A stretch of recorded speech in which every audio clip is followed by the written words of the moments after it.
Hello ಸ್ನೇಹಿತರೆ, Kannada mystery info ಚಾನಲ್ಗೆ ನಿಮಗೆಲ್ಲರಿಗೂ ಸ್ವಾಗತ. ಇವತ್ತು ನಾನು ಕೆಲವೊಂದು ಹಾರರ್ ಸ್ಟೋರಿಗಳನ್ನ ನಿಮ್ಮೊಟ್ಟಿಗೆ ತೊಗೊಂಡು ಬಂದಿದ್ದೀನಿ. ಇದೇನು ಒಂದು ಕತೆ ಅಲ್ಲ, ಇದರಲ್ಲಿ 2-3 ಕತೆ ಬರುತ್ತೆ. ಆ್ಯಂಡ್ ಮೇಯ್ನಾಗಿ ಇದು ನಮ್ಮ ಕರಾವಳಿಯಲ್ಲಿ 90ರ ದಶಕದಲ್ಲಿ ಆದಂಥ ಕೆಲವೊಂದು ನೈಜ ಘಟನೆಗಳು. ಆವಾಗ ಮೋಹಿನಿ ಉಮಾಲ್ತಿದೆವು ಅಂತ ತುಂಬ ಕತೆಗಳು ಫೇಮಸ್ ಆಗಿದ್ದವು. ಸೊ ಆ ರೀತಿ ಬೇಯಿಸಿರುವ ಒಂದೆರಡು ಕತೆಗಳನ್ನ ಇವತ್ತು ನಾನು ಎಕ್ಸ್ಪ್ಲೇನ್ ಮಾಡ್ತೀನಿ. ನಿಮಗೆ ಖಂಡಿತವಾಗಿ ಇಷ್ಟ ಆಗೇ ಆಗುತ್ತೆ. ಆ್ಯಂಡ್ ಮೇಯ್ನಾಗಿ ಈ ವಿಡಿಯೋನ ನೈಟ್ ಟೈಮಲ್ಲೇ ಕೇಳಿ, ತುಂಬ ಮಜಾ ಇರುತ್ತೆ. ಸೊ ಹಾಗಾದರೆ ಹೆಚ್ಚಿನ ಟೈಮ್ ವೇಸ್ಟ್ ಮಾಡದೆ ಸೀದಾ ಈ ಕತೆಗಡೆ ಹೋಗೋಣ. 90ರ ದಶಕ ಅಂದ್ಕೊಳ್ಳೆ ನಿಮ್ಮ ಮೈಂಡಲ್ಲಿ ಒಂದು ಪಿಕ್ಚರ್ ಬರುತ್ತೆ, ಯಾವ ರೀತಿ ವಾತಾವರಣ ಇತ್ತು ಅಂತ. ಸಿಟಿ ಸೈಡ್ ಹೇಗಿತ್ತು ನಂಗಂತೂ ಗೊತ್ತಿಲ್ಲ, ಬಟ್ ನಮ್ಮ ಸೈಡ್ ಅಂತೂ ತುಂಬಾ ಪ್ರಕೃತಿಮಯವಾಗಿತ್ತು. ಅಲ್ಲಲ್ಲಿ ಒಂದೆರಡು ಕಡೆ ಮನೆ ಇದ್ದರೆ ಅದ್ರ ಗ್ಯಾಪಲ್ಲಿ ಸುತ್ತಮುತ್ತ ಎಲ್ಲ ಕಡೆ ಕೂಡ ಕಾಡೆ ಆವರಿಸಿದವು. ಆವಾಗಿನ ಟೈಮಲ್ಲಿ ಈ ಭೂತ, ಮೋಹಿನಿ, ಪ್ರೇತ ಅಂತೆಲ್ಲ ತುಂಬ ಇತ್ತಂತೆ. ಅಂಥದ್ದು ಒಂದು ಸಣ್ಣ ಕಥೆಯನ್ನು ನಮ್ಮ ಊರಿನ ಒಬ್ಬ ಅಜ್ಜಿ ನನಗೆ ಎಕ್ಸ್ಪ್ಲೇನ್ ಮಾಡಿದರು. ಸೊ ಆ ಕತೆ ಇವಾಗ ನಿಮಗೋಸ್ಕರ. ನನಗೆ ಕತೆ ಹೇಳಿದ ಆ ಅಜ್ಜಿ ಆ್ಯಕ್ಚುಲಿ ನಮ್ಮ ಕರಾವಳಿಯವರೇ.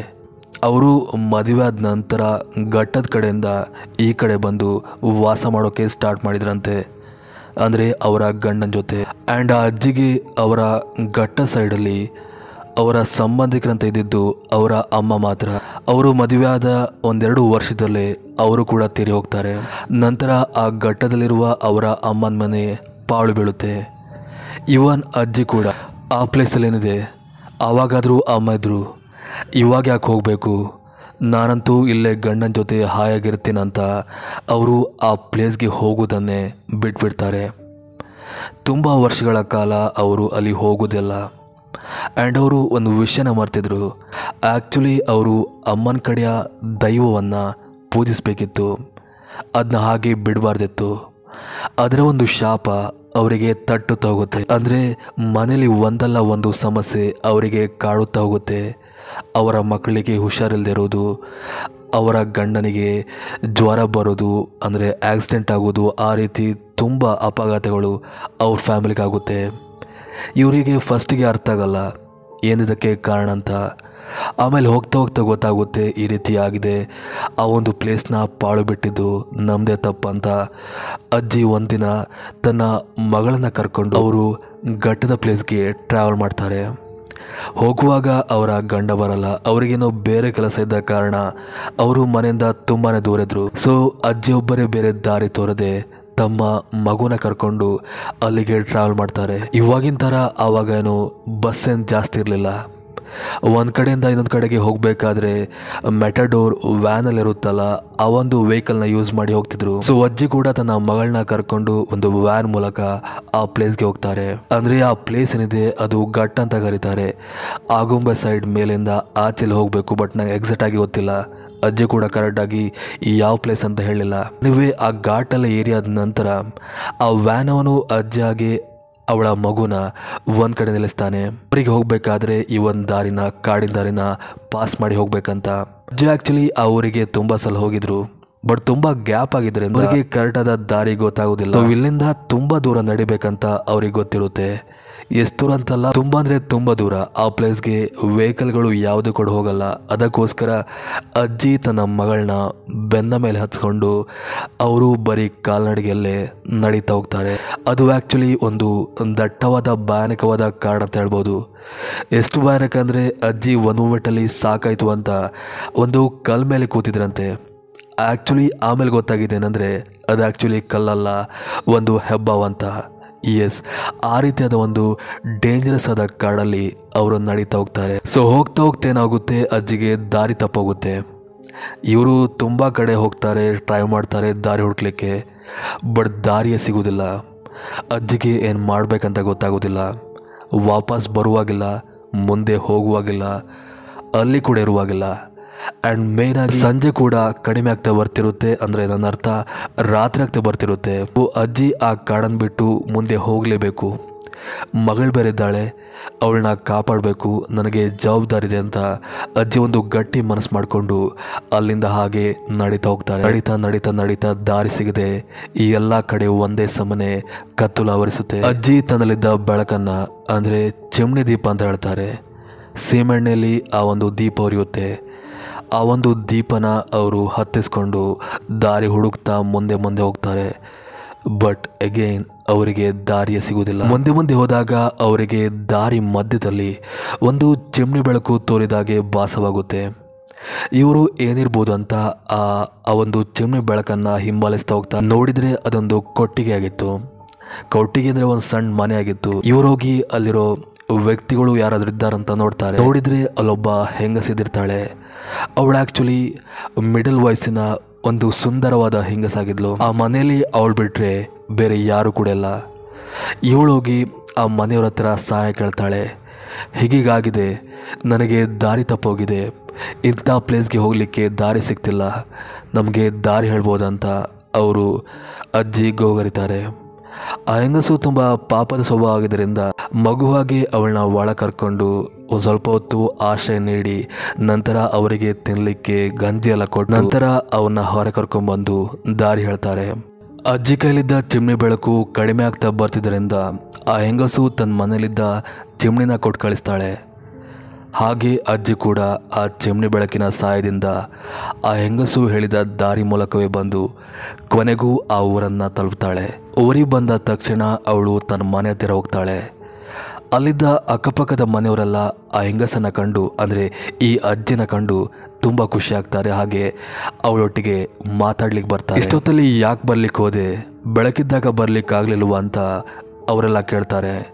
ಆವಾಗ ಅಜ್ಜಿ ಹೇಳ್ತಾರೆ, ನಾನೇನೋ ಬೆಳಕಿದ್ದಾಗಲೇ ಬಂದಿದ್ದೆ, ಬಟ್ ನನಗೆ ಕಾಡಿನ ಮಧ್ಯೆ ದಾರಿ ತಪ್ಪೋಯ್ತು. ಆವಾಗ ಕಾಡಿನ ಮಧ್ಯೆ ನನಗೊಂದು ಮನೆ ತೋರಿ ಬಂತು, ಅಲ್ಲೊಬ್ಬ ಹೆಂಗಸು ನನಗೆ ಈ ರೀತಿಯೆಲ್ಲ ಹೆಲ್ಪ್ ಮಾಡಿದ್ಲು ಅಂತ ಅಜ್ಜಿ ಬ್ರೀಫಾಗಿ ಆ ಊರಿನ ಜನರಿಗೆ ಎಕ್ಸ್ಪ್ಲೇನ್ ಮಾಡ್ತಾಳೆ. ಅಜ್ಜಿ ಹೇಳಿದ ಆ ಮಾತು ಕೇಳಿ ಇವರಿಗೆ ತುಂಬಾ ಶಾಕ್ ಆಗುತ್ತೆ.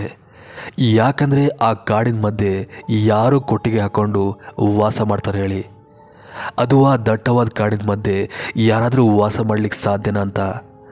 ಹಾಗೆ ಅವ್ರು ಹೇಳ್ತಾರೆ, ಅದು ಯಾವುದೇ ರೀತಿಯ ಮನುಷ್ಯರ ಕೊಟ್ಟಿಗೆ ಅಲ್ಲ, ಅದೊಂದು ದೆವ್ವದ ಕೊಟ್ಟಿಗೆ, ಉಮಾಲ್ತಿ ದೈವದ ಕೊಟ್ಟಿಗೆ. ಅದು ಆ್ಯಕ್ಚುಲಿ ಬೆಳಗ್ಗೆ ಟೈಮಲ್ಲಿ ಯಾರಿಗೂ ಕೂಡ ತೋರೋದಿಲ್ಲ, ನೈಟ್ ಟೈಮಲ್ಲಿ ಆ ಒಂದು ದಾರಿಲಿ ಬಂದವರಿಗೆ ಮಾತ್ರ ತೋರು. ಕೆಲವು ಜನರಿಗೆ ಮಾತ್ರ ಅಲ್ಲಿ ಎಕ್ಸ್ಪೀರಿಯನ್ಸ್ ಆಗಿದೆ ಕಂಡಿದ್ದು. ಬಟ್ ಇದುವರೆಗೆ ಯಾರು ಕೂಡ ಆ ಕೊಟ್ಟಿಗೆ ಹತ್ರ ಹೋಗೋ ಧೈರ್ಯ ಮಾಡಲಿಲ್ಲ. ಯಾಕಂದರೆ ಕೆಲವೊಮ್ಮೆ ಆ ಒಂದು ದೆವ್ವ ಏನಿದೆ ಅದು ಕೆಲವರಿಗೆ ಉಪದ್ರ ಮಾಡುತ್ತೆ, ಇನ್ನು ಕೆಲವರಿಗೆ ಹೆಲ್ಪ್ ಮಾಡುತ್ತೆ. ಅಜ್ಜಿ ಕೇಸಲ್ಲಿ ಯಾವುದೇ ರೀತಿಯ ಅಪಾಯ ಆಗಲಿಲ್ಲ. ಒಂದು ದೆವ್ವ ಆ ಅಜ್ಜಿಗೆ ಹೆಲ್ಪ್ ಮಾಡಿ ತುಂಬ ಆರಾಮಾಗಿ ಅಲ್ಲಿಂದ ಕಳಿಸಿತ್ತು. ಇದೇ ರೀತಿಯ ಮತ್ತೊಂದು ಕತೆ ಕೂಡ ಇದೆ. ಅದನ್ನ ಆಲ್ರೆಡಿ ಎಕ್ಸ್ಪ್ಲೇನ್ ಮಾಡಿದ್ದೆ ಕೂಡ. ಒಬ್ಬ ವ್ಯಕ್ತಿ ಕಾಡಲ್ಲಿ ದಾರಿ ತಪ್ಪಿ ಹೋದಾಗ ಅವನಿಗೆ ಅದೇ ರೀತಿಯ ಕೊಟ್ಟಿಗೆ ಕಂಡು ಅಲ್ಲಿ ಆ ದೆವ್ವ ತನ್ನ ಕಾಲನ್ನು ಒಳಗೆ ಹಾಕ್ಕೊಂಡು ಬೆಂಕಿಯಲ್ಲಿ ಊರಿತಿರುವುದೆಲ್ಲ ನೋಡಿ ಹೆದರಿ ಭಯಪಟ್ಟು ಓಡಿ ಬಂದಂತ ನಾನೊಂದು ಕತೆ ಮಾಡಿದ್ದೆ, ನಿಮ್ಗೆ ಗೊತ್ತಿರ್ಬೋದು. ಸೊ ಅದೇ ರೀತಿಯ ಕತೆ ಕೂಡ ಇದು. ಇವಾಗ ಎರಡನೇ ಕತೆ. ಈ ಕತೆ ಕೂಡ 90ರ ದಶಕದಲ್ಲಿ ಆದಂಥ ಒಂದು ನೈಜ ಘಟನೆ. ಅದು 90ರ ದಶಕದ ಕರಾವಳಿಯ ಪ್ಲೇಸ್. ಈ ಕರಾವಳಿ ಪ್ಲೇಸಲ್ಲಿ ಮನೆಗಳು ಯಾವ ರೀತಿ ಇರುತ್ತೆ ಅಂತ ನಿಮ್ಗೆ ಗೊತ್ತೇ ಇದೆ. ಹಂಚಿನ ಮನೆ ಎದುರುಗಡೆ ಆ ಕಡೆ ಈ ಕಡೆ ಜಗಲಿರುತ್ತೆ. ಮನೆಯ ಆಲ್ಮೋಸ್ಟ್ ಎಲ್ಲ ಜನ ಕೂಡ ಅಲ್ಲಿ ಬಂದು ಮಲಗ್ತಿದ್ರು. ಹಾಗೆ ಹರಟೆ ಗಿರಟೆಲ್ಲ ಮಾಡಿ ಟೈಮ್ ಪಾಸ್ ಮಾಡ್ತಿದ್ರು. ಆಗಿನ ಟೈಮಲ್ಲಿ ಒಂದು ಮನೇಲಿ ಆದಂಥ ಒಂದು ನೈಜ ಘಟನೆ ಇದು. ಮನೇಲಿ ಆ್ಯಕ್ಚುಲಿ ಅಪ್ಪ ಅಮ್ಮ ಅಣ್ಣ ತಂಗಿ ಅಂತ ತುಂಬ ಜನ ವಾಸ ಮಾಡ್ತಿದ್ರು. ಅದೊಂದು ಕೂಡು ಕುಟುಂಬ ಅಂತಲೇ ಹೇಳ್ಬೋದು. ಅವರು ಸಂಜೆ ಆದರೆ ಸಾಕು ಮನೆಯ ಎಲ್ಲ ಜನ ಕೂಡ ತಮ್ಮ ಮನೆಯ ಮುಂದೆ ಚಾಪೆ ಹಾಸ್ಕೊಂಡು ಒಂದು ಚಿಮ್ನಿ ಬೆಳಕನ್ನು ಹಚ್ಚಿಸ್ಕೊಂಡು ಅವರೆಲ್ಲರೂ ಕೂಡ ಪಟಾಂಗ ಮಾಡ್ತಿದ್ರು. ಅಲ್ಲಿ ಆ ಮನೆಯವರು ಮಾತ್ರ ಅಲ್ಲ, ಆ ಒಂದು ಏರಿಯಾದಲ್ಲಿರುವ ಆಲ್ಮೋಸ್ಟ್ ಎಲ್ಲ ಮನೆಯವರು ಕೂಡ ಆ ಮನೆಯ ಅಂಗಳದಲ್ಲಿ ಕೂತು ಅವರು ಪಟಾಂಗ ಮಾಡ್ತಿದ್ರು. ಬರ್ತಾ ಏನಾಗುತ್ತೆ, ಆಲ್ಮೋಸ್ಟ್ ಎಲ್ಲ ಜನಗಳು ಕೂಡ ಆ ಮನೆ ಎದುರು ಬಂದು ಪಟಾಂಗ ಮಾಡೋದು ಸ್ಟಾಪ್ ಆಗುತ್ತೆ. ಅವರು ಮಲಗುವಾಗ ಮನೆ ಹೊರಗೆ ಮಲಗ್ತಿರ್ಲಿಲ್ಲ. ಆಲ್ಮೋಸ್ಟ್ ಎಲ್ಲ ಜನ ಕೂಡ ಮನೆ ಒಳಗನೆ ಮಲ್ತಿದ್ರು. ಎಲ್ಲ ಕರೆಕ್ಟಾಗಿ ಹೋಗ್ತಿತ್ತು. ಬಟ್ ಒಂದಿನ ಏನಾಗುತ್ತೆ, ಮಧ್ಯರಾತ್ರಿ 12 ಗಂಟೆ ಹಾಗೆ ಮನೇಲಿದ್ದ ಎಲ್ಲರಿಗೂ ಕೂಡ ಒಂದೇ ಸಮನೆ ಎಚ್ಚರಾಗುತ್ತೆ. ಯಾಕಂದರೆ ಅವರಿಗೊಂದು ಶಬ್ದ ಕೇಳಿ ಬಂದಿತ್ತು. ಇಲ್ಲಿವರೆಗೆ ಅವರಿಗೆ ಯಾವ ರಾತ್ರಿ ಕೂಡ ಅಂಥ ಶಬ್ದ ಕೇಳಿಲ್ಲಂತೆ. ಆ ಶಬ್ದ ಗೆಜ್ಜೆ ಶಬ್ದ. ಹೆಂಗಸು ತನ್ನ ಕಾಲಿಗೆ ಗೆಜ್ಜೆ ಹಾಕ್ಕೊಂಡು ಮನೆ ತುಂಬ ಓಡ್ಬರ್ತಿರುವಂಥ ಒಂದು ಶಬ್ದ ಅಂತೆ. ಆ ಒಂದು ಶಬ್ದ ಕೇಳಿ ಆ ರಾತ್ರಿ ಮಕ್ಕಳು ಸೇರಿ ಎಲ್ಲರಿಗೂ ಕೂಡ ಕೇಳಿ ಅವರು ಎದ್ದು ಕೂತಿದ್ರಂತೆ. ಮನೆಯ ಕಿಟಕಿ ಬಾಗಿಲನ್ನು ಓಪನ್ ಮಾಡಿ ನೋಡುವಷ್ಟು ಧೈರ್ಯ ಅವರಲ್ಲಿ ಯಾರಿಗೂ ಕೂಡ ಇದ್ದಿರೋದಿಲ್ಲ.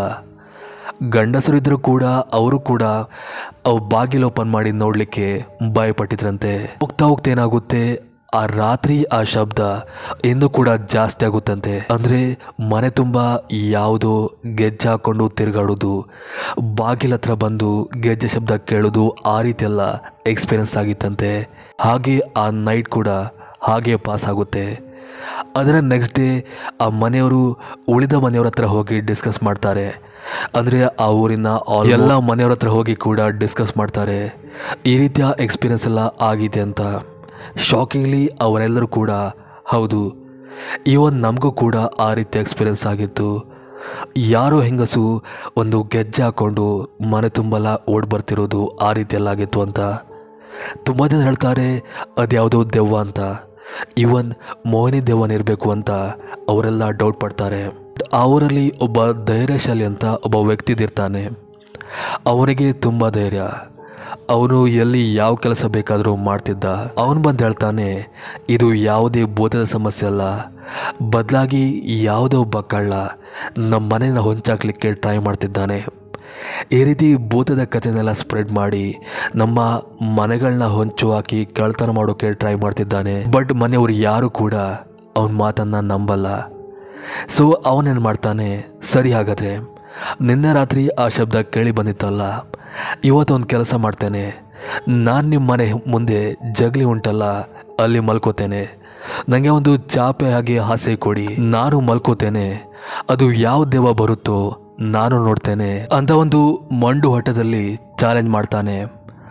ಮನೆಯವರು ಕೂಡ ಹೋದರೆ ಹೋಗಲಿ, ಚೆಕ್ ಮಾಡಲಿ ನಮಗೇನಂತ ಅವನ್ನ ಆ ದಿನ ಮನೆಗೆ ಮಾಡಿಕೊಂಡು ಚಾಪೆ ಹಾಗೆ ಹಾಸೆ ಕೊಟ್ಟು ಜಗಲಿ ಮೇಲೆ ಮಲಗೋಗ್ಬಿಡ್ತಾರೆ. ಆ ದಿನ ಮನೆಯವರು ಯಾರಿಗೂ ಕೂಡ ನಿದ್ದೆನೇ ಬರೋದಿಲ್ಲ. ಬಟ್ ಹೊರಗಿದ್ದ ಆ ವ್ಯಕ್ತಿ ಮಾತ್ರ ಗೋರಕ್ಕೆ ಹೊಡಿತಿದ್ದ. ಮನೆ ಒಳಗಿದ್ದ ಯಾರಿಗೂ ಕೂಡ ನಿದ್ದೆ ಬರೋದಿಲ್ಲ. ಯಾಕಂದರೆ ಅವರಿಗೆ ಯಾವಾಗ ಆ ಒಂದು ಸೌಂಡ್ ಕೇಳುತ್ತೆ, ಯಾವಾಗ ಮೋಹಿನಿ ಬರ್ತಾಳೋ ಅಂತ ಭಯ ಆಗ್ತಿರುತ್ತೆ. ಒಂದು ಕರೆಕ್ಟು ಮಧ್ಯರಾತ್ರಿ ಹೊತ್ತಿಗೆ 12 ಗಂಟೆ ಹೊತ್ತಿಗೆ ಆ ಶಬ್ದ ಕೇಳಿ ಬರುತ್ತೆ. ಇವರು ಆ ಶಬ್ದ ಕೇಳಿದ ಕೂಡಲೇ ಮನೆ ಒಳಗಿದ್ದವರೆಲ್ಲ ಒಂದು ರೂಮ್ ಒಳಗೆ ಹೋಗ್ಕೊಂಡು ಅವರು ತಮ್ಮ ಪಾಡಿಗೆ ತಾವಲ್ಲೇ ಸುಮ್ಮನೆ ಕೂರ್ತಾರೆ. ಮನೆ ಹೊರಗೆ ಆರಾಮಾಗಿ ಗೊರಕೆ ಹೊಡ್ಕೊಂಡು ಮಲಗಿದ್ದ ಆ ವ್ಯಕ್ತಿಗೆ ಆ ಶಬ್ದ ಮೊದಲ ಬಾರಿಗೆ ಕೇಳಿ ಬರುತ್ತೆ. ಆ ಶಬ್ದ ಅವನ ಕಿವಿಗೆ ಬಿದ್ದ ಕೂಡಲೇ ಅವನ ಧೈರ್ಯವೆಲ್ಲ ಐಸಾಗೆ ಕರಗೋಗಿ ಬಿಡುತ್ತೆ. ಅಷ್ಟು ಚಳಿ ಇದ್ರೂ ಕೂಡ ಅವನು ಆ ಟೈಮಲ್ಲಿ ಬೆವರೋಕೆ ಸ್ಟಾರ್ಟ್ ಮಾಡಿದ್ದಂತೆ. ಇವನು ಹಾಸಿಗೆಯನ್ನ ಮೈ ತುಂಬ ಹೊತ್ಕೊಂಡಿದ್ದ ಕಾರಣ ಅವನು ಅದನ್ನ ತೆಗೆದು ಹೊರ ನೋಡಲಿಕ್ಕೆ ಭಯ ಪಡ್ತಿದ್ದ. ಆವಾಗ ಮನೆ ಸುತ್ತಮುತ್ತೆಲ್ಲ ಅದೇ ರೀತಿಯ ಶಬ್ದ ಕೇಳಿ ಬರ್ತಿತ್ತಂತೆ. ಈ ಯಾವುದೊಬ್ಬ ಹೆಂಗಸು ಗೆಜ್ಜೆ ಹಾಕೊಂಡು ಸುತ್ತಮುತ್ತ ತಿರುಗಿದಾಗೆ ಮನೆಯೆಲ್ಲ ರೌಂಡ್ ಹಾಕಿದ ನಂತರ ಆ ಒಂದು ಶಬ್ದ ಏನಿದೆ, ಈ ಜಗಲಿ ಮೇಲೆ ಮಲಗಿದ್ನಲ್ಲ ಆ ವ್ಯಕ್ತಿ ಹತ್ತಿರ ಬರ್ತಿರೋ ಹಾಗೆ ಅವನಿಗೆ ಭಾಸವಾಗ್ತಿತ್ತಂತೆ.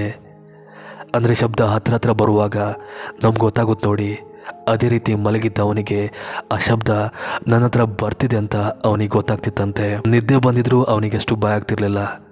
ಎಚ್ಚರವಾಗಿ ತಪ್ಪಾಯ್ತಂತ ಅವನು ನೊಂದ್ಕೊಳ್ಳೋಕೆ ಶುರು ಮಾಡ್ತಾನೆ. ಹಾಸಿಗೆ ತೆಗೆದು ನೋಡ್ಲಾ ಅಂತ ತುಂಬ ಸಲ ಪ್ರಯತ್ನ ಪಡ್ತಾನೆ. ಬಟ್ ಅವನಿಗೆ ಯಾಕೋ ಧೈರ್ಯನೇ ಸಾಕಾಗೋದಿಲ್ಲ. ಏನು ಬೇಕಾದರೂ ಆಗಲಿ, ನಾನಂತೂ ಈ ಹಾಸಿಗೆನ ತೆಗೆಯೋದಿಲ್ಲ. ಇವಾಗ ಯಾವ ರೀತಿ ಇದ್ದೀನಿ ಅದೇ ರೀತಿ ಇರ್ತೀನಿ ಅಂತ ಅವನು ಧೈರ್ಯ ಮಾಡಿಕೊಂಡು ಹಾಗೆ ಮಲಗ್ತಾನೆ.